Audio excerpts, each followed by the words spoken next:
I was really worried about, am I back to square one about just being a student? But I think in terms of my vocation is how I've been able to translate the Marianist values in medical school. And a huge part of that and vocation has really been this conversation I had a lot during my Pulse year, which was how to ensure healthy communities. And that's a lot bigger of a goal than just having a career in medicine. And so that's been a huge part of my vocational growth post-Pulse, really understanding that there's kind of a bigger goal than just the career path that I'm on.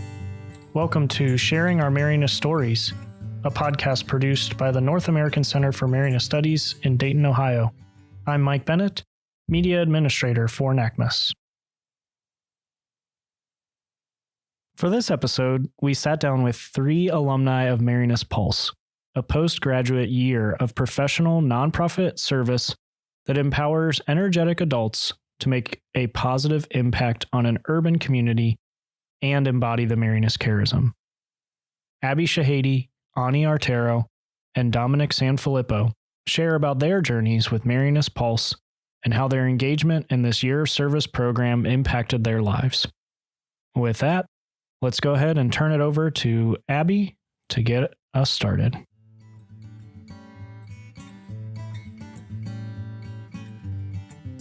Hi, I'm Abby. I am currently at the University of Toledo for medical school. I'm a first-year medical student. When I was just part of MP6, the 6th cohort of Marianist PULSE, I was kind of a health equity programs manager. So I got to work with Dayton Children's and the Fit Center at UD. Hi, Mike and everybody. It's really good to be here. This is Dom again. I was part of Marianist PULSE 1, the inaugural community of the relaunched Marianist PULSE program, as we called it affectionately MP1. I joined after graduating from the University of Dayton in 2016 with a bachelor's in philosophy and human rights studies. And my service placement and ministry was at Shahady Julian High School, a co-ed high school in the Marianist tradition. That experience was really formative for me, ended up shaping my eventual career, which has lived at the intersection of education and civics and community building, taught and worked in several schools around the country, as well as in local government in the Chicagoland area, and in different university capacities, leading me to return to UD for a master's in theological studies in the pandemic time, and to my current role as the assistant director of LGBTQ student initiatives at the University of Notre Dame in South Bend, Indiana. Hi, I'm Ani. I am currently in Fredericksburg, Texas, where I am the club director at a local Boys and Girls Club. I was in MP1. My ministry was with the Rivers Institute in the Fit Center. My main role was the Rivermobile coordinator. And after that, I stayed in Dayton for a little bit, working at Daybreak. And then I came all the way to Texas to work at Tekapoka Marianist Retreat Center and summer camp, where I was the program director, which led me here. So I've been in youth education and youth development for a while. Our first question is just what led you to pursue a year of service with Marianist PULSE? I was at the University of Dayton for my undergrad, and I graduated in 2022. When I knew I wanted to take a gap year before going to medical school, that's kind of a common theme with healthcare professional schools, is you take a gap year to kind of gain other experiences, or people use them to kind of build other parts of their application. And I knew I wanted to take a gap year, but it was mostly because I felt like I hadn't quite gotten to the root of who I wanted to be as a person. I felt like I really packed a lot of rigorous academics into my 4 years at the University of Dayton, but I almost kind of wanted to hop off I call it the conveyor belt of striving for academic excellence, and rather finding a little bit more about what makes me me. So I always talk about the paradox of joining a year of service for myself, but there was a part of me that was like, you should do this program because you can't just go into a rigorous career saying you want to help people without really knowing what it means to serve others and live in a community setting. So that was like a really big draw to me, was not, oh, you need to beef up some part of your application. It was more like, take a step back from kind of this rigorous pathway you're on and try to humanize yourself a little bit. Be in this Dayton community that you've been at school in for 4 years in like a whole different way. I went to undergrad at Chaminade University in Honolulu, and that's where I was first introduced to the Marianists. As I was in undergrad, I was down the path to becoming a teacher, and I was a teacher at a private boarding school in Micronesia called Xavier High School. And I taught English and intercultural communications. It was a lot. But while I was there, I learned that maybe teaching wasn't for me. And so I was kind of in the place to pursue something else, but wasn't sure what. And so Pulse came about at the perfect time, because at that point, while I was in Micronesia, there were other teachers there that were doing their own service years, or 2 years really, because they were through JVC, Jesuit Volunteer Corps. And when I learned about year of service from them, I was kind of jealous. I was like, wow, you guys have this community. You guys have your built-in crew while you're here in a foreign place. And whenever they had community nights or spirituality nights, I would be like, man, how come I can't come? But then I heard that Pulse was becoming. And so I applied and got in. And I'm very thankful for it, because it really did help kind of steer me in what my vocation is. I was a senior at UD, and I'd had a lot of experience as in internships, work experience that made me think I might want to take some of that storytelling and policy passion that I had and jump into some sort of equivalent policy role right after college, whether that be in Washington, D.C., or back in Chicago, or on a campaign, or perhaps through study, through taking the undergraduate thesis work I'd done through Dayton and taking that on to graduate study, maybe hopping back over to the United Kingdom or Europe for graduate school, where I'd spent my junior year. I was thinking, I'm 22, I'm young, I can go do this. These are a lot of really live, viable options. And as I was thinking about all that, I was moving really fast, busy through life, and I really felt sort of like an unspoken need to take stock of my relationships with myself, with others, and with God, and needed a kind of a conduit for that. And, some other folks said, this program might be a really cool opportunity to do that. It's an opportunity to live in community, to be challenged, to move slowly, and to listen.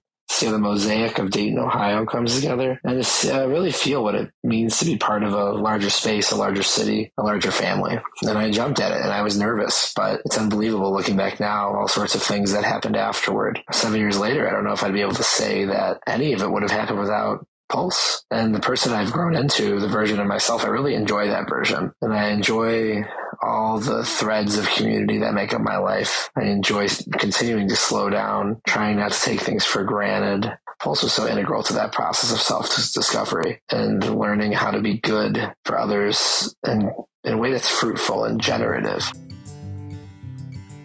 That was about how you came into Pulse. I'm curious how your experience impacted your engagement within the Marianist family. I was kind of just a Dayton native. I have lived almost my entire life in the city of Dayton. My mom works at the University of Dayton. I knew that was where I was going to go to college. And I was a health science major, and I had done all of the correct things that I needed to, pursue the career I wanted, which was to go to med school and become a physician.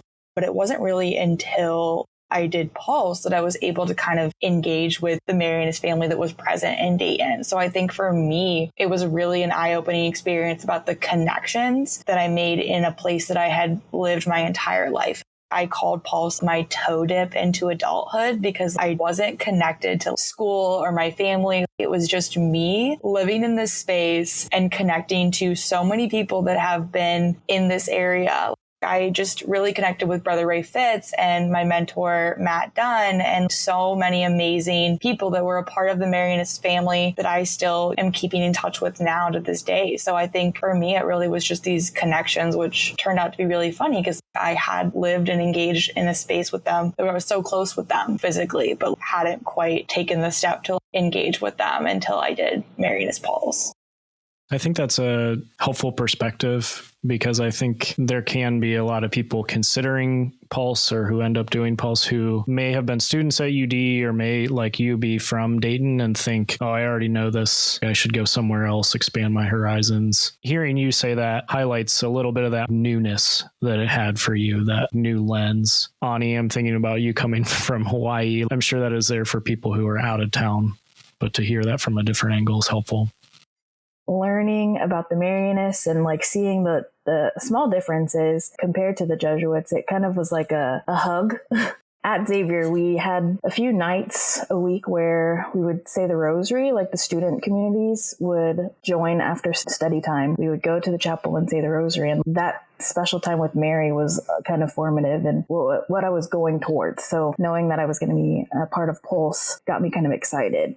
And so hearing about Dayton, Ohio, it sounded like this like dream world kind of strangely from Brother Mark.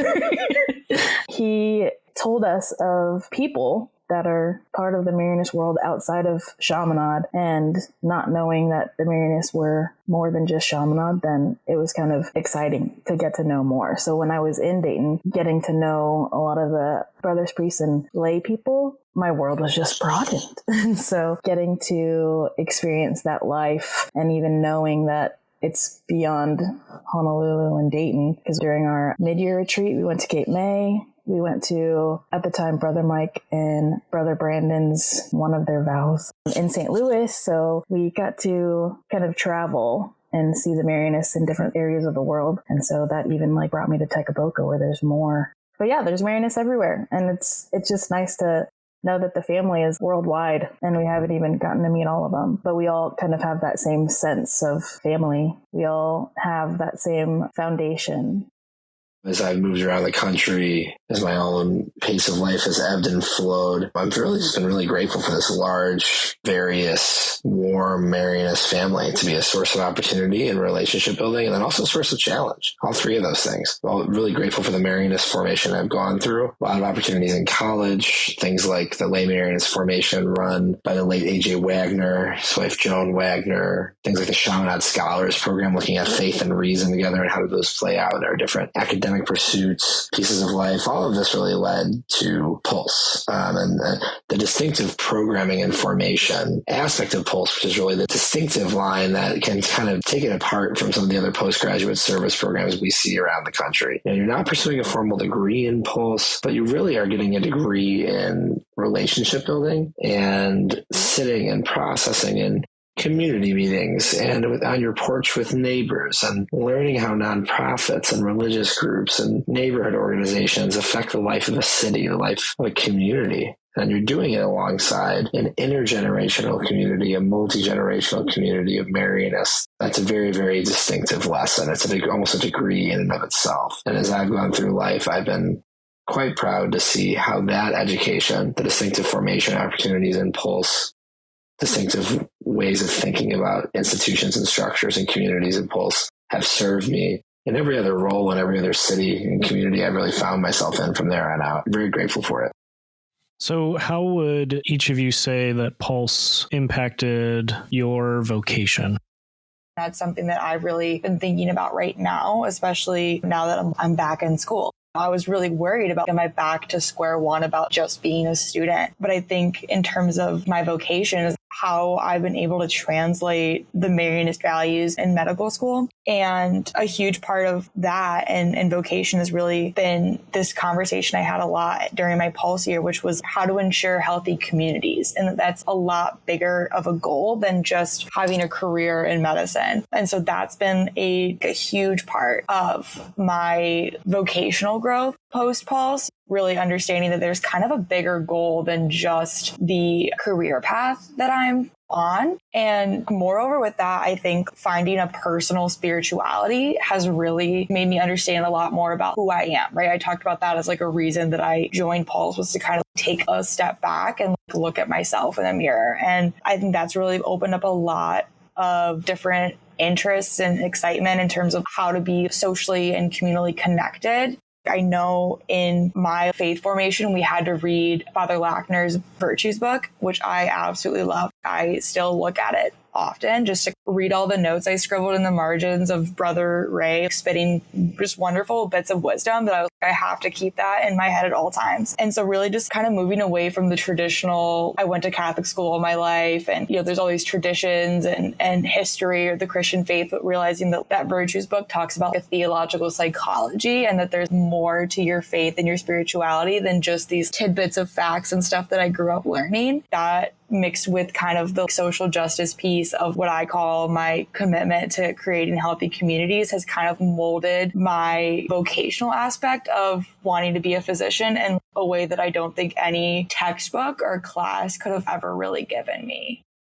Going off of what Abby just said and thinking about what Pulse stirred in me, even months and years after I left our house on Wellmeyer Avenue in the Linden Heights neighborhood, the east side of Dayton, the original Pulse house, I keep coming back to this word interiority, to giving space to let one's own spirituality grow, to let yourself ask questions, to be curious, and really making sure that while you're doing all those things, while I'm doing all those things, that I'm in conversation with the waters and currents which the program swims in. And it's meeting people where they're at and where, I'm at, where any of us are at on the way. That was the experience I overwhelmingly had in Pulse, and it was a really joyful one. And it took me a long time to unpack and integrate some of those realizations. And it really has fueled my vocational skills, my vocational passions of gathering folks together and of creating small moments that can break past and see past divides and barriers. All of those things have really fueled my next step. Moving to South Bend, Indiana, being the point person for the University of Notre Dame for the LGBTQ student community, which is something I've been passionate about for a really long time. The community that grew alongside Pulse and the toolkit and the skills I worked on all helped me every day to stand with and alongside these students that I work with. It's a true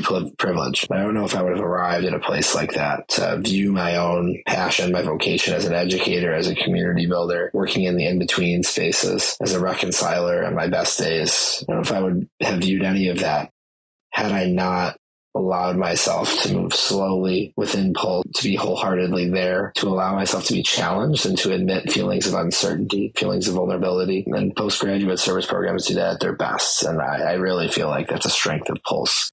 I'd say that Pulse helped shape my vocation initially from my placement. I was really exposed to environmental education and very interested in informal education specifically, just because I thought that formal education was going to be my path. And then learning about informal education and just really diving into that has really been where I thrive. And so Pulse brought me to Tekaboka, where I was Camp Queen, I felt like. And in sharing kids how to do things and how to conquer fears and do things that they didn't think that they could, it really just makes me happy. And then I also think of the times that we spent on Wellmeyer just playing with the neighborhood kids. We had hide and seek nights regularly and just giving kids opportunities to be kids and have safe places to be. And I think that's very important in the upbringing of kids. And so that's been so impactful with Pulse's foundation and how they help to formate that in me. And now getting to do that as a club director at a Boys and Girls Club, I get to do it every day. It seems unfair that I get paid to play, but it really is a lot more than that. A lot of programming and curriculum development and making sure that what we're doing is forming future productive citizens that are just caring for the world. And I think Pulse helps solidify and fine-tune things that I need. I want to touch a little bit on the experience of living in intentional community, of the rhythm, the space, all those sorts of things. So can you talk a little bit about how living in intentional community shaped your life? And are there dynamics of that you recognize now, being a few months to a few years out of the experience? For me, a big thing was there's both small personal instances of community and kind of the big word community. I remember when I would get out of my car at the Grafton Pulse house every day, one of the neighbors would be sitting on her porch and she would always call me Doc. And I was like, I'm not a doctor yet, Miss Angelo.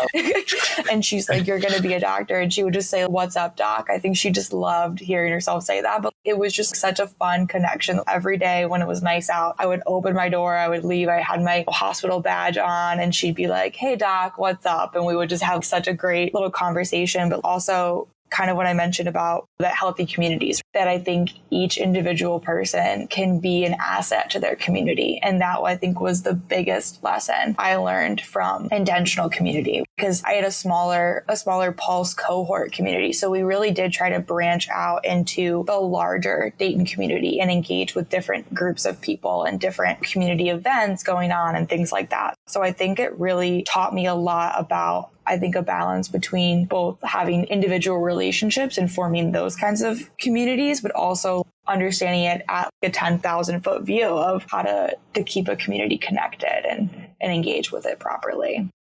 I know 100% I'm a better listener, and therefore I hope a more effective communicator, because my community members help one another enter into such an effective, intimate, communicative space. And even through points of tension, right? There are lots of those in community. And I deploy a ton of those skills I learn every day professionally, truly. And I try to work hard personally to continue to become a more effective listener, a more empathetic listener, a more effective, clear communicator in all of my relationships in my life, even outside of work. And all of that emanates from Pulse, where we really learn that you're not roommates with another in a setting like that. It's not like your college roommates in Pulse. You're really part of a community. And that means you have your individuality, but you're also thinking of the whole. And what does it mean to move as a whole group? What does it mean to think of the good of the group in a really foundational way? And that plays itself out practically sometimes.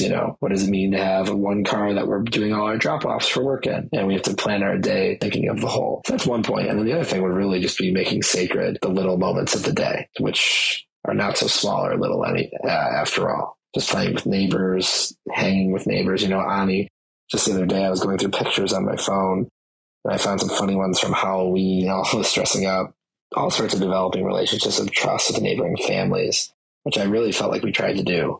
And they were so receptive to us as this new group of, young adult college grads coming into the neighborhood, and all sorts of assumptions might happen there. Are these kids going to be rowdy, meaning us? Are they going to be college kids who think they know everything, coming in and trying to build community in a really strong, stubborn way? And it was really none of that, joyfully. It was really just turned into us being there together. And you can't get better than that. It really is about relationships. So when you have a group of people that, at least for me, I didn't know anybody, it really does kind of force you to, I don't know if force is the right word either, where you're learning about them and you're accepting them for who they are and everything that comes with them. And you kind of mold together into this community that is one life, and it affects other people too. And as our intentional community, I think we did a good job of branching out beyond the neighborhood, or beyond our house and into the neighborhood, and beyond our own neighborhoods into the communities that we're serving at our placements. At least at my placement, I'd take the Rivermobile to different schools and different organizations and have community with them for a day, maybe 2 days. But with our neighborhood, we were there for the whole year. And we saw a lot of changes happen because of the community that we had established. We've talked about our cookie party before. What is important about it is that we had neighbors that didn't get along with each other. And there were some that got angry at others for whatever reason. But our cookie party, it changed our neighborhood dynamic. There had been not a physical fight, but like yelling going on. And with our cookie party, there was reconciliation. There was people coming together, apologizing and welcoming each other back into their relationship that maybe wasn't there, or just improving what it was before. I think that's important. Just living intentionally in that way and making sure that what we were doing was beneficial, but also fun and approachable. And I think that's kind of important for communities now.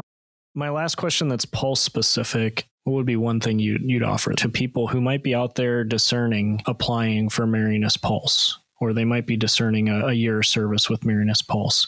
I'm the kind of person that really weighs decisions like that meticulously. I think the biggest piece of advice is, if you're thinking about it, just take the leap and do it. Just take that step. And that's something that I also think I learned in that year. You can be weighing these things. I can think as logically as I want to about so many things, but I really think that this experience impacted a lot more than just what my typical pros and cons list of a good experience would be. If you're thinking about it, I think you should take the step and engage with it, because I don't regret it at all.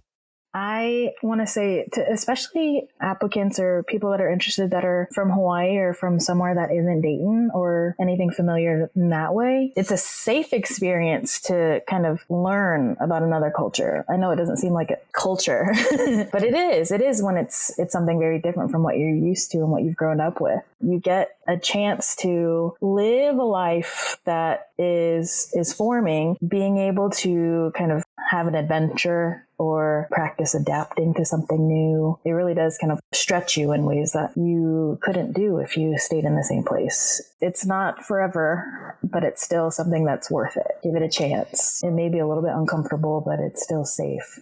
I would just really echo that there are different kinds of good. And I think we often treat these major life decisions as if there's one train on one train line, one track that we can catch that bring us to the next important decision. And if we miss this one train, we're done. We missed the boat. I'm not sure that's true. As I get older, I tend to think life is more like a underground subway station with all sorts of lines crisscrossing in and out of one another, helping you get where you need to go. And if you miss one train by a few minutes, that's all right. If you're open to the journey and you're receptive to catching another one, in my experience, I've found that I've gotten where I needed to go.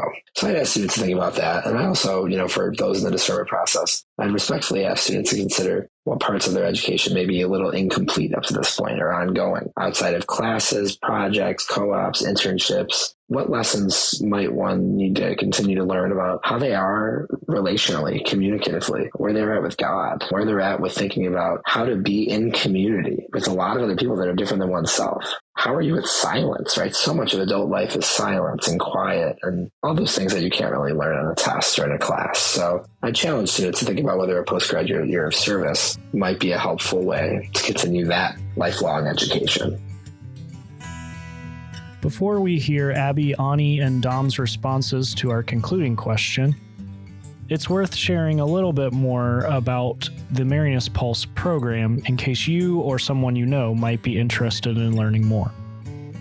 Pulse offers volunteer positions in nonprofits serving in health equity, education and literacy, food access and justice, support of those in housing crisis, and more.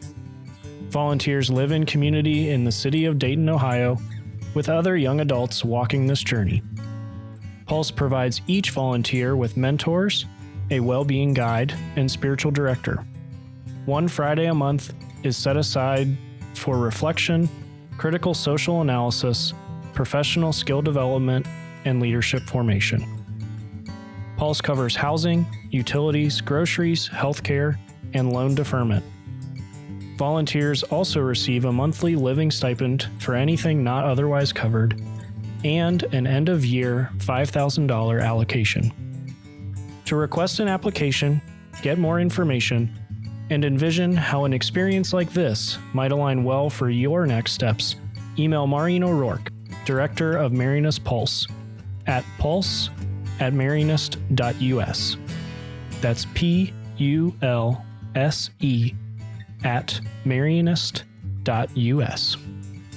We offer our thanks to Abby, Ani, and Dom for sharing their story, and a word of thanks to you, our listener, for listening to this episode of Sharing Our Marianist Stories, and for your continued support of the North American Center for Marianist Studies.